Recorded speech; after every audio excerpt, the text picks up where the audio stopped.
Magandang araw po ng linggo mga kapatid dyan sa Majuro Christian Church at tayo po ngayon ay magpupuri at sasamba sa ating Panginoon at sa pamamagitan po ng pag-aaral po ng salita ng Diyos. Kamusta po kayo mga kapatid?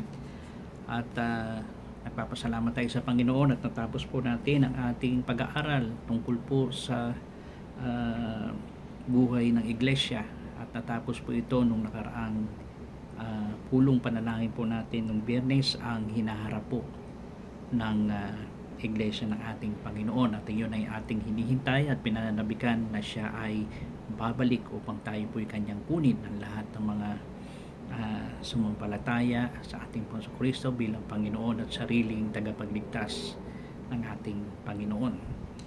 At nakita natin na napakahalaga ng iglesia ng ating Panginoon. Ito ay kapulungan ng mga sumampalataya sa Panginoon at ng kanyang mga tagasunod.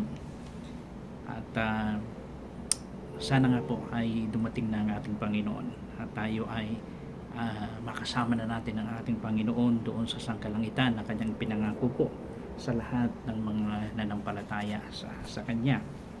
So ngayon po marahil po ay isang napaganda na magandang pag-usapan po natin at medyo mahaba-haba po ito at siguro po ito isang series na gawin natin ng pag-uusap tungkol po sa pagtatagumpay sa tukso, yung salita pong temptation. Pag-aralan po natin yon sapagkat sa Biblia ay may iba't iba pong kahulugan ang salitang tukso. Maaari pong maging kahulugan po nun ay sa salita ring pagsubok na naranasan po ng mga anak ng Diyos. Napakahalaga po na bigyan pansin natin ito sapagkat dapat po ay magtagumpay tayo, yung tinatawag pong overcoming temptation. Paano tayo magtatagumpay? Ano ang mga source po nito? Ano ang kahulugan nito? Ano ang napakagandang bagay kung ating pong mapagtatagumpayan ang mga pagsubok o tukso na naharanasan po ng mga anak ng Panginoon. Tayo muna po siguro ay manalangin sa Panginoon at humingi tayo ng tulong at gabay sa Kanya. Panginoon, salamat po sa umagang ito na muli nagkasama-sama kami magkakapatid sa Panginoon at muli po humihingi kami ng tulong sa inyo sa pag-aaral namin ng inyong mga salita upang ipaunawa po niyo sa amin ang kahalagahan po, Panginoon, ng salitang temptation o trials mula po sa inyong mga salita. At ito po ay magdulot sa amin ng kalakasan at patuloy na pagtitiwala sa inyo na ibinibigay mo ang mga bagay nito at pinahihintulutan po ninyo upang mas lalo pang maging matibay ang aming pagtitiwala at kami po ay sumunod sa inyo bilang aming Panginoon at sariling tagapagligtas. Tulungan po kami na sa atong Espiritong nananahan sa aming puso upang patuloy na maunawaan ang iyong salita. Gabayan niyo po kami. Ang papuri po sa salamat ay aming pong ibinibigay sa matamis sa pangalan ni Kristo Jesus. Amen. Okay. Salamat sa inyong pagkabasa po dito sa Santiago, kabanatang 1 sa talata pong 12 hanggang 15. Basahin ko po siguro sa bagong salin, no? Sa salin po ng Magandang Balita, Biblia. Santiago 1 sa talatang 12 hanggang 15. Ito po ang sabi: pinagpala ang taong nananatiling tapat sa kabila ng mga pagsubok, sapagkat matapos niyang malampasan ang pagsubok, tatanggap siya ng gantimpala ng buhay na ipinangako ng Panginoon sa mga umiibig sa Kanya. Huwag sabihin din naman na tinutukso siya ng Diyos kapag siya'y dumaranas ng pagsubok, sapagkat ang Diyos ay hindi maaaring matukso at hindi rin naman siya tinutukso ng kahit sino. Natutukso ang tao kapag siya'y naaakit at nagpapatangay sa kanyang sariling pagnanasa, at ang pagnanasa kapag naitanim sa puso ay nagbubunga ng kasalanan, at ang kasalanan sa gustong gulang ay nagbubunga ng kamatayan. Okay, mapapansin po ninyo sa ating binasa ay nabanggit po rito yung salitang pagtukso at din yung pagsubok. Alam po ninyo sa original po o sa salitang Grego, ito po ay may ibig sabihin o sa salitang ito ay peiraso. peiraso. At ang salita pong ito ay meron pong dalawang kahulugan, no? To test or to tempt. No, ibig sabihin po, sa Biblia, hindi porke ang nakalagay ay tukso ay hindi siya maaaring maging trials o pagsubok. Ibig sabihin po, maaaring magkasing salita lamang po, pero sa sabihin natin sa paggamit, no, ng Diyos ay minsan ginagamit niya ang pagsubok na ito at minsan salitang tukso, pero malinaw po sa ating binasa, ang tukso ay hindi maaaring gawin po ng Diyos, sapagkat alam natin ang tukso ay gawain po ni Satanas, ang mga devil na kanyang mga kasama, no? At siguro po madidistinguish lamang natin ang test and temptation ay marahil po sa layunin kung bakit nangyayari. Alam natin, kapag temptation, ang pinakalayunin po niyan ay magkasala. Yan po ang layunin ni Satanas, ang bakit may tukso po, no? At yung pamaraan na ginagawa po ni Satanas sa kanyang pagtukso, no, na makikita po natin sa ating binasa, na sa pagtukso ay yung proseso po ng pagtuksong nangyayari, na natutukso ang tao kapag siya'y naaakit na at nagpapatangay sa kanyang sariling pagnanasa. Kita po ninyo yung makikita natin yung ginagawang enticement ni Satanas, no? Tayo yung pang-aakit na ginagawa po niya upang ang ating likas na laman ay mahikayat, and then at kapag tayo ay nagawa na natin yon, babagsak tayo sa pagkakasala.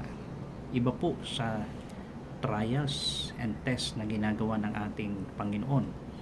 Ito ay para ma-develop yung ating karakter, lumakas ang ating pagtitiwala, maging matibay tayo, no? Kaya malayo po ang pagkakaiba sa layunin po ng dalawang ito, no? Pero depende lamang po kung paano ang nagiging proseso sa ating buhay. May mga pagkakataon po, no, na nakita natin, halimbawa sa buhay po ni Job. Okay?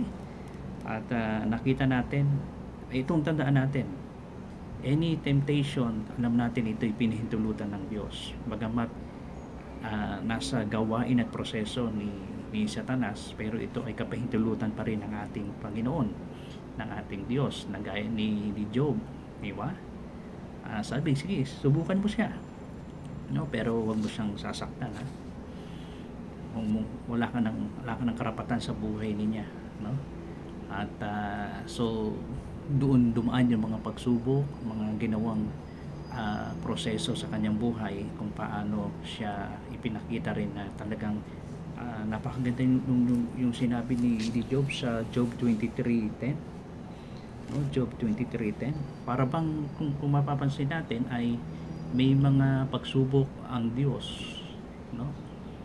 At kaya lang sa proseso, sa bandang huli ay nagiging temptation para sa atin, sapagkat bumaksak tayo sa pagkakasala. Pero actually ang layunin ng Panginoon ay to be strong tayo, maging matibay sa pananampalataya.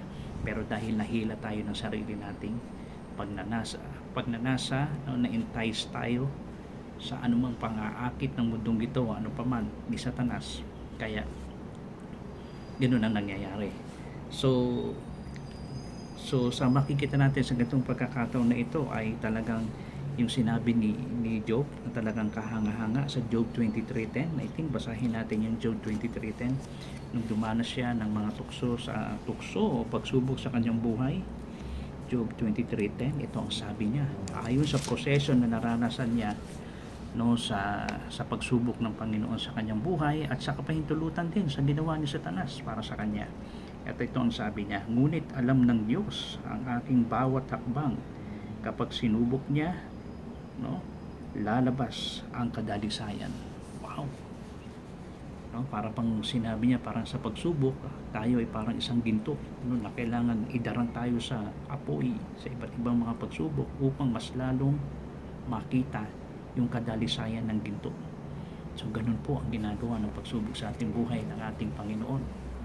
Kaya naman bilang isang iglesia ng ating Panginoon Jesucristo, ay habang wala pa ang ating Panginoon, nasa ilalim po tayo ng iba't ibang mga pagsubok, tukso na mararanasan po natin bilang mananampalataya sa Panginoon. Kaya napakahalaga pong maunawaan natin, no? At mahalagang makita natin ang mga kaparaanan kung paano tayo ay magtagumpay, no? Sa pagsubok, sa tuksong mararanasan natin bilang mga mananampalataya. Tandaan po natin, hindi po purgi tayo ay mga mananampalataya na tagasunod ng ating Panginoong Kristo na maririnig natin sa iba kaysa wala na tayong problema, no? Lagi tayong maraming pera, masarap ang buhay natin din sa mundo. Bilang isang mananampalataya, susubukin tayo ng Panginoon at daraan din tayo at makakaranas sa iba't ibang tukso ni Satanas sa ating buhay. Dahil ang layunin ni Satanas sa atin, bagamat wala na siyang paki sa ating buhay, ang kanyang kaparaanan na lang ngayon sa mga sandaling ito ay kung paano tayo bumagsak sa pagkakasala. Pero salamat sa Panginoon dahil kailangan natin ito upang tayo ay tumibay, no? Mahubog ang ating mga karakter sa ating Panginoon, at syempre sa ating pagtatagumpay ay mabigyan natin ng kaluwalhatian ang ating Panginoon dahil sa ating pagiging tapat sa Kanya. Tandaan po natin, mararanasan natin ang pagsubok at mga tukso na ito bilang anak ng Diyos, hindi para pumunta ng langit, hindi po, sapagkat alam natin at naghihintay na lamang tayo kung babalik ang Panginoon at nabubuhay pa tayo. Salamat, dadalhin niya tayo sa Kanyang sangkalangitan. At kung sakaling hindi natin abutan yon at tayo ay mawala na sa mundong ito, pero tayo ay nagtagumpay sa anumang pagsubok at tuksong naranasan natin, ay kasama niya tayo at bibigyan niya tayo ng karangalan, at ang mga karangalan ito ay ating ibabalik din sa ating Panginoon. Hindi tayo magtitiis ng pagsubok ng mga tukso sa buhay sa mundong ito para lamang ipagmalaki natin sa Panginoon, para lamang tanggapin niya tayo doon. Hindi po. Hindi ito yung pinag-uusapan po natin dito, no? Ang kaligtasan ng ating mga kaluluwa, tandaan po natin, ay sa pamagitan lamang ng ginawa ni Kristo sa krus ng Kalbaryo. Namatay siya, inilibing at muling nabuhay. Ibig sabihin, natapos niya ang pagbabayad ng ating mga kasalanan. Siya ang nagsakripisyo, no? Ngayon kung nauunawaan mo ito, ay wala kang ibang dapat isipin at gawin kundi ang lumapit sa Kanya, humingi ng tawad at magsisi sa iyong mga kasalanan at paniwalaan mo siya, no? Tanggapin mo siya sa iyong buhay bilang Panginoon at sarili mong tagapagligtas, at ang pagpapatawad ay ibibigay niya sa iyo, no? At bibigyan kanya ng karapatang maging anak ng Diyos, at bibigyan kanya ng buhay na walang hanggan. Malinaw po yan, no? Sa Efeso 2:8 at 9, sa Juan 1:12 at 13, no? Ang kamatayan ni Kristo lamang ang nakapagbigay sa atin ng pagpapatawad at katubusan ng ating kasalanan, at ibinibigay nito ang kapatawaran at buhay na walang hanggan sa langit, sapagkat tanging si Kristo lamang ang daan patungo sa Ama. Wala nang ibang daan. Siya ang katotohanan, siya ang buhay. Sino man hindi makakaparamo sa Ama kundi sa pamamagitan niya. Ang pinag-uusapan po natin ngayon dito ay ang mararanasan ng mga anak ng Diyos habang nandito siya sa lupa. Ang mararanasan po ng katawan ni Kristo habang nandito sa lupa ay ang iba't ibang klaseng pagsubok, tukso na mararanasan natin, no? At ang magbibigay lamang ng lakas nito ay ang ating Panginoon. Okay? Isa sa karaniwang karanasan ng sangkatauhan ay ang kamalayan ng malakas na hila o pang-akit sa paggawa ng alam nating mali. Minsan ito ay napaglalabanan natin, at minsan naman tayo ay natatalo nito. Ang pang-akit o pagbunsod sa paggawa ng masama ay tinatawag na tukso. Ang ating kakayahang maunawaan at mapagtagumpayan iyon sa tulong ng kapangyarihan ng Diyos ay may kinalaman sa ating paglago bilang mga mananampalataya. Nangangahulugan iyon ng pagkatalo o pagtatagumpay sa buhay. So gusto natin maging matagumpay tayo.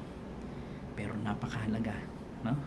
Ang pagtatagumpay natin ay nakadepende pa rin sa tulong ng Diyos at nakadepende pa rin kung gaano tayo kalago sa ating pananampalataya sa ating Panginoon. Kaya napakahalaga po, no, ng ating pag-uusapan.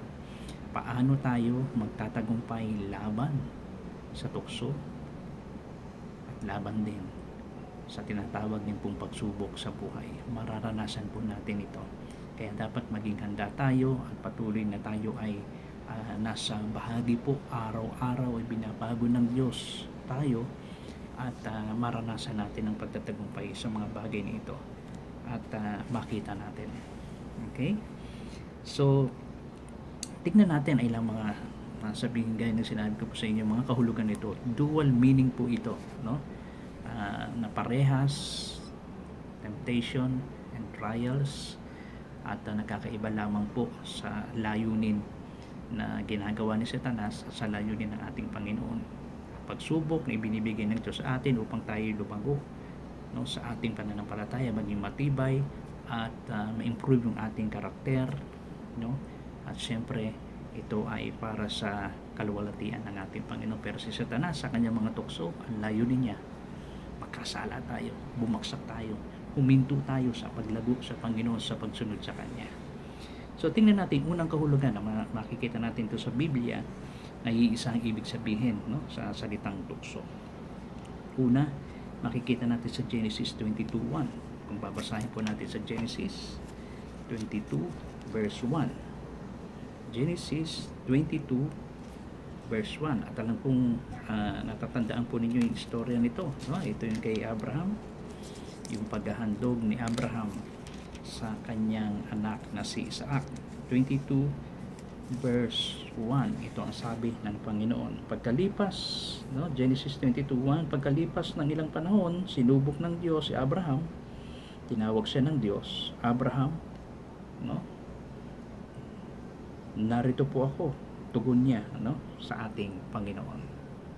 Napakaganda na sinabi rito.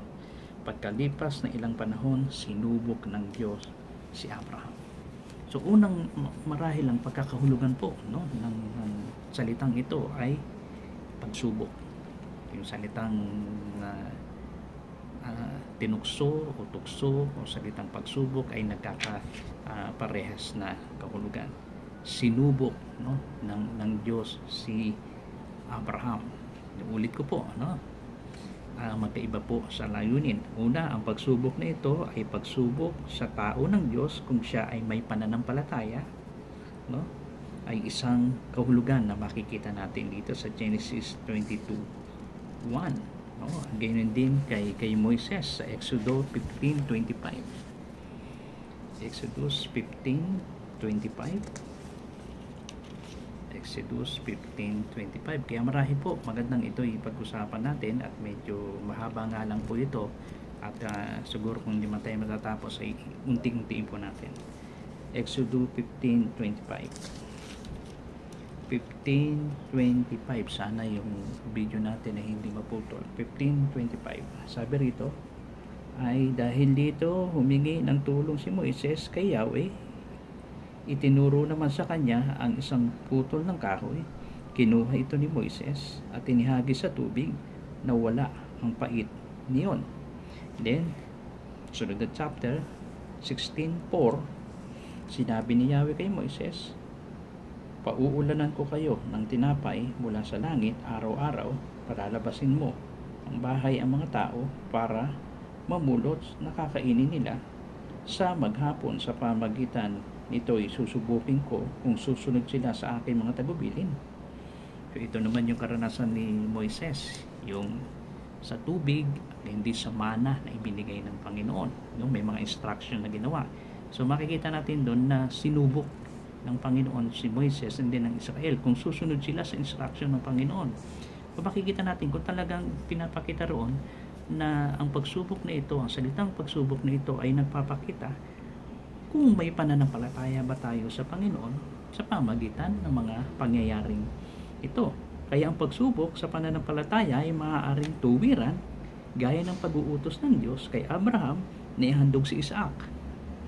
No?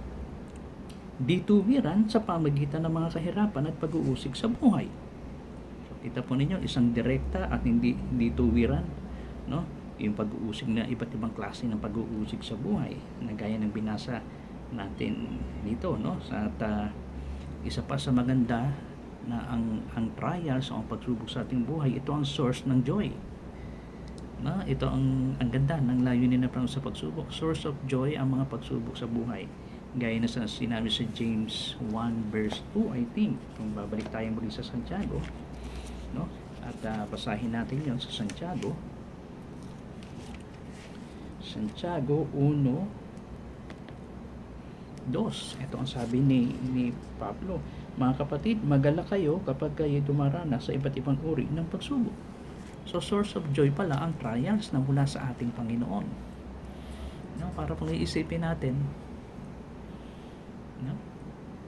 Daraan ka sa hirap, malungkot, pero after that ay joy ang mangyayari sa atin. Bakit kayo? Lalago ang pananampalataya natin, titibay, at hinuhubog niya ang ating mga katangian bilang isang Kristiyano. Kaya source of joy ang any kinds of trials na mula sa ating Panginoon. Kaya dapat, ang sabi rito ni Santiago, kung meron kayong pagsubok mula sa Diyos, ipagpasalamat nyo, sapagkat napakaganda ng pinagmumulan ng mga trials na ito. Joy. No? Joy. Kaya kung iisipin natin, kaya siguro malungkot tayo, hindi tayo masaya, lang tayo sa pagsubok. Kaya kung may pagsubok, maraming pagsubok, kabalitaran. Kasi doon bubukad yung ating kagalakan. Bakit kaya? Dahil nakikita natin kung paano tayo hinuhubog ng Diyos sa ating buhay, sa ating katangian, sa ating pananampalataya sa Panginoon. Tama nga naman, ano? Kung hindi natin naranasan ang mga hirap na yun, lungkot, sakit sa ating buhay, hindi tayo matututo, hindi tayo titibay, hindi tayo. At ito ay nakikita natin sa ayos sa mga prosesong ito, tayo ay nagbubunga ng kagalakan sa ating Panginoon. No? Kaya unang makikita natin dito ay talaga ay hindi para sa kabatiran ng Diyos ang pagsubok, kundi para mapatunayan ang tibay ng ating pananampalataya. Okay? Kaya ang pananampalataya po natin sa ating Panginoon ay talagang susubukin ng Diyos. No? Hindi po natin maaaring ihiwalay ang salitang pagsubok sa ating pananampalataya sa Diyos. Laging may pagsubok. Kaya tanong ko sa inyo, sino ba rito yung may pananampalataya na galing sa Diyos na ibinigay niya sa atin? Sino po yung nananampalataya na sa Panginoon dito? Amen. Nga sabi mo, ikaw may pananampalataya ka na sa ating Panginoon Kristo bilang Panginoon sarili natin tagapagligtas. Expect mo na tayo ay susubukin ng ating Panginoon. Pero tandaan po natin, lagi natin sa isip, lagay sa puso, source of joy ang any kinds of trials sa buhay natin. Amen? No? Source of joy po yan. Ikalawang hulugan, no? Na makikita natin dito sa Exodus 17:7. Exodus 17 verse 7. Exodus 17 verse 7.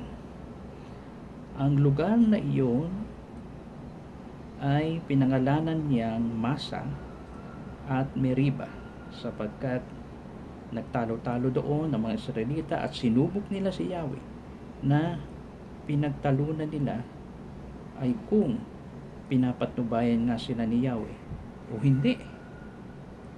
Nagtalo-talo rito, no? Sa panahon ni Moises sa mga Israelita, tayo may pinagnubayan ng Panginoon kasi mamamatay tayo sa uhaw dito, wala tayong mainom, no? Tatalo-talo sila. And then sunod natin yung sa Acts 15:10, Gawa 15 Gs. Gawa 15 Gs. Gawa 15 talatang Gs. No? Nagtatalo-talo sila. Sabi, Sa atin ba ang Panginoon? Kasi mamamatay tayo sa uho dito. 15:10 ng Gawa, ang sabi rito ng salita ng Panginoon. Bakit sinusubok ninyo ang Diyos? Bakit ninyo iniaatang na ang mga mananampalataya ang isang pasaning hindi na kayang dalhin ng ating mga ninuno at hindi rin natin kayang pasanin? Kasi ang mga ito yung pagpupulong nila sa Jerusalem, sabi, bakit tayo mga Kristiyanong Hudyo, tayo yung mga kapatid nating hentil, na hindi mga Hudyo, kailangan ba natin bigyan sila ng mga pasanin na iba't ibang mga bagay na kailangan ganito, ganyan, dahil sila yung mga hentil, tayo yung mga Kristiyanong Hudyo, yung mga kaguluhan nating Hudyo dapat ipasan pa sa kanila.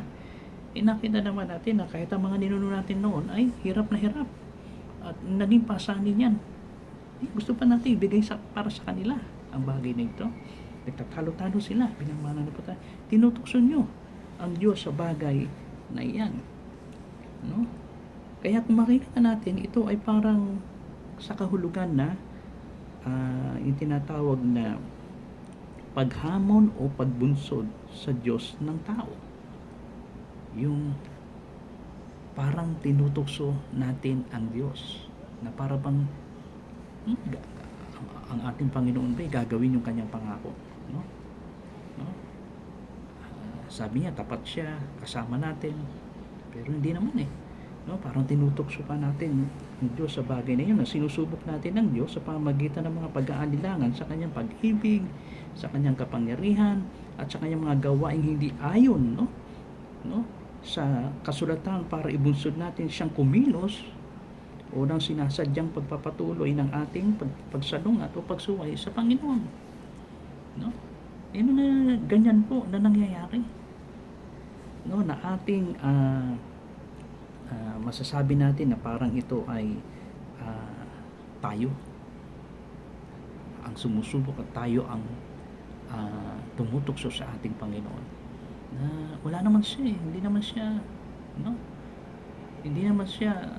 sabi niya tapat siya, kasama natin siya saan man tayo naroon, ibibigay niya lahat ng mga pangailangan. Hindi naman niya binibigay, actually yun yung mga dahilan natin at katwiran natin, ginagawa natin pagtukso sa Diyos para ipagpatuloy yung mga masasama natin ginagawa, na laging iniisip natin ay mapagbiyaya naman ang Panginoon, na naiintindihan naman niya yung ginagawa ko.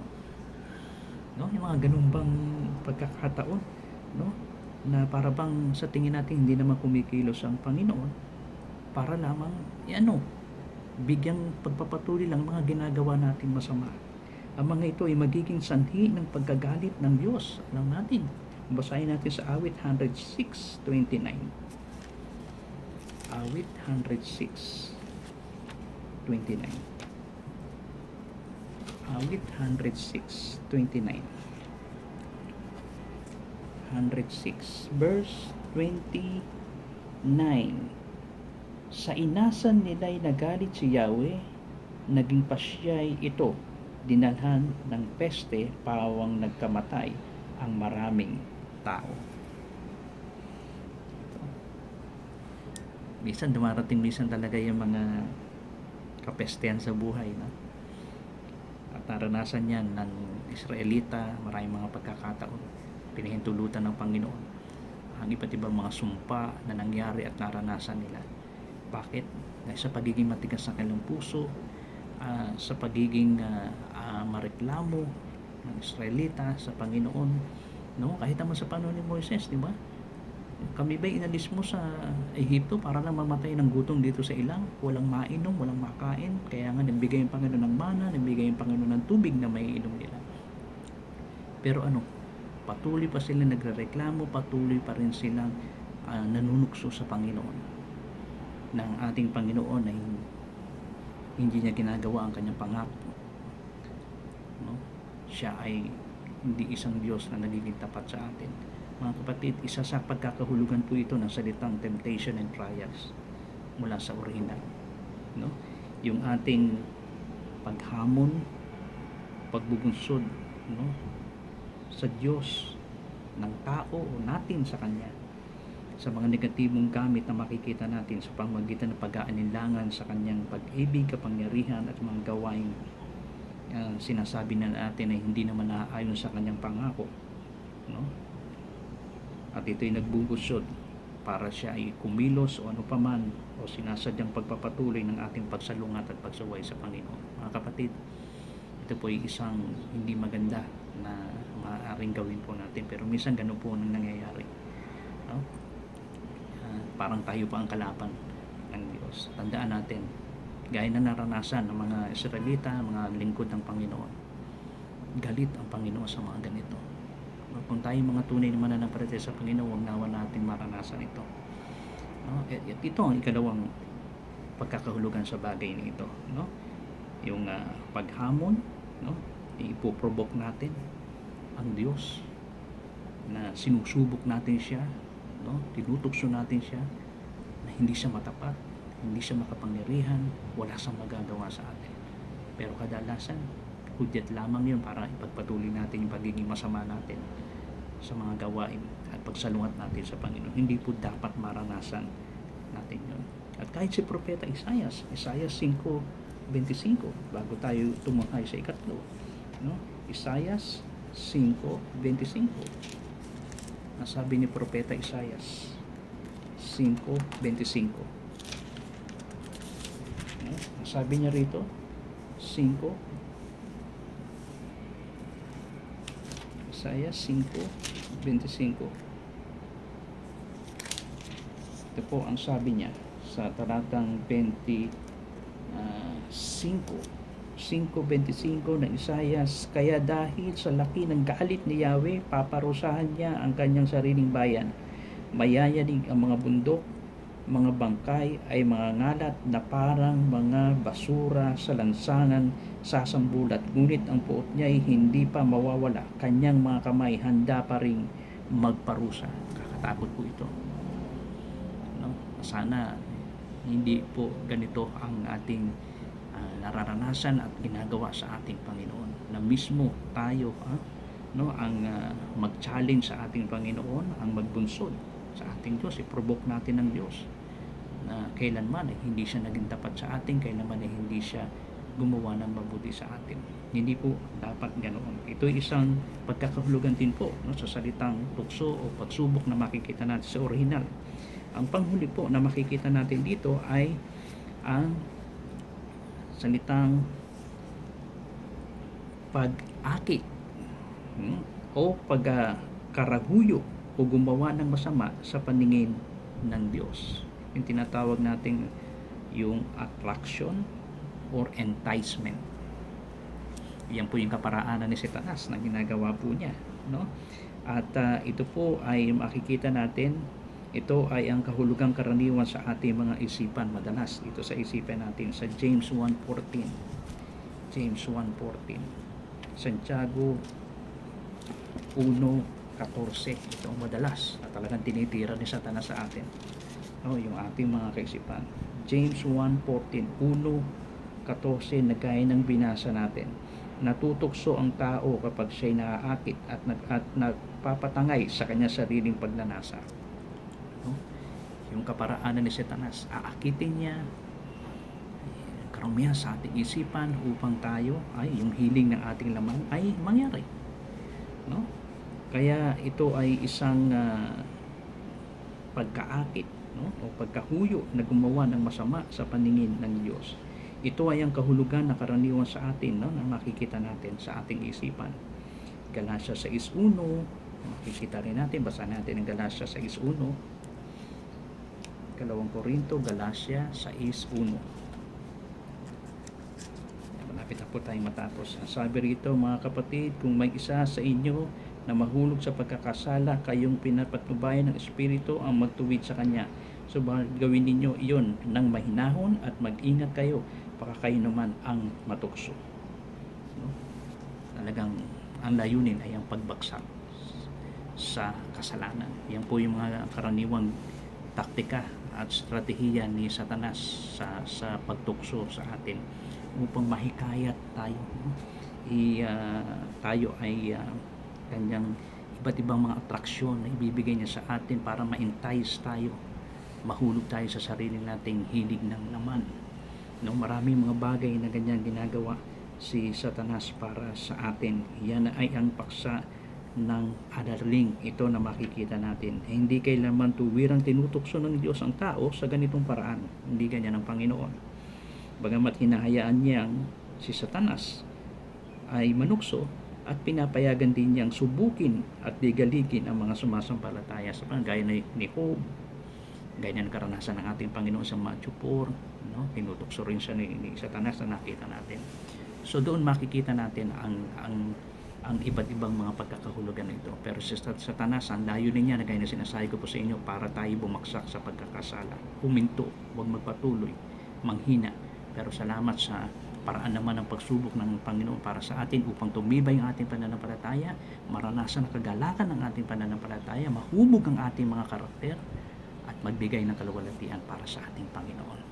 So siguro po itutuloy na lamang po natin, at mahalaga nakita natin ang kahulugan po ng salitang tukso, na may kahulugan din po na ibig sabihin sa paggamit ng pagsubok o trials na nakita natin dito sa original na salita na peiraso, no, na meron pong dalawang ibig sabihin, at sa iba't ibang paggamit po na nakita natin sa iba't ibang layunin. So mga kapatid, maging handa tayo sa iba't ibang pagsubok, tukso na maranasan natin sa ating buhay. Sana ay ito talaga ay magdulot sa atin na o magbunga ng kagalakan at pagpapatuloy at pagpapatibay ng ating pananampalataya sa Kanya. Mag-iingat po kayo lagi mga kapatid sa Panginoon, at patuloy po ninyo kami isama sa panalangin. Sa ngayon po, patuloy ko pa rin yung hinihintay ang aking Social Security card para makapagsimula po kami sa trabaho.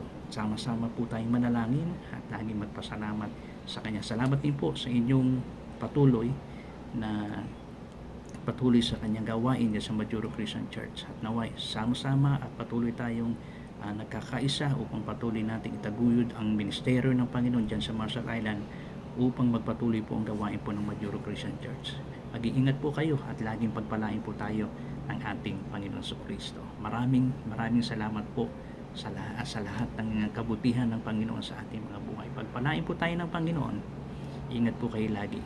Kita-kita po tayo muli sa ating pulong panalangin sa araw po ng Biyernes. Maraming salamat po. God bless.